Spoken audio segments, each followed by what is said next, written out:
Une professeure de français est jugée à partir de ce lundi devant le tribunal correctionnel de Pontoise. Elle est soupçonnée d'avoir harcelé 3 élèves, dont la jeune Eva L qui s'est suicidée en 2019.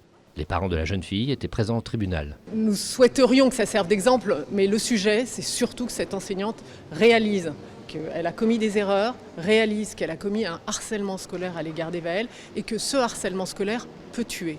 Vous avez une petite fille de 11 ans qui s'est suicidée.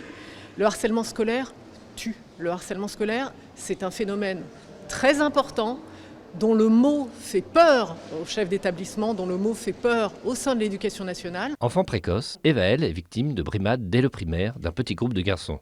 À son entrée en 6e au collège Isabelle Autissier d'Herblay, les problèmes se multiplient. Brimades, moqueries et mise à l'écart au fond de la classe, malgré des problèmes ophtalmiques, le comportement de la professeure de français à l'égard de la jeune fille est pointé du doigt. Pour l'avocate de la famille, l'enseignante a ainsi implicitement autorisé certains élèves à s'en prendre à Eva L. Ses parents portent plainte contre les élèves et l'enseignante et la changent de collège en février 2019. Le 21 juin 2019, le père d'Eva L retrouve sa fille de 11 ans pendue à son lit dans leur pavillon à Herblay. Ma fille a été victime de harcèlement scolaire. Alors, effectivement, de harcèlement d'élèves, mais aussi d'une professeure.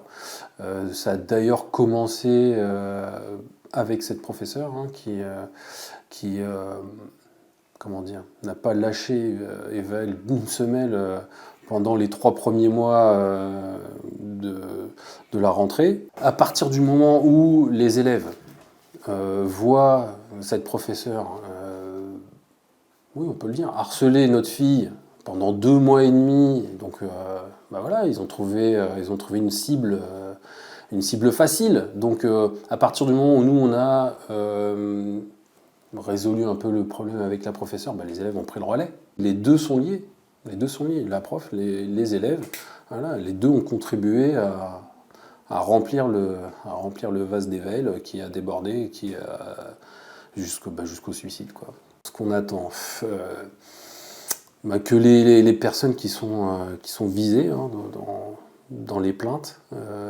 s'expliquent. Après, qu'ils soient condamnés, pas condamnés, on verra. Mais voilà, il faut qu'ils répondent de leurs actes. Voilà, à partir du moment où c'est pas normal ce qui s'est passé, de toute façon. C'est assez ignoble. Donc maintenant, il va falloir qu'ils s'expliquent.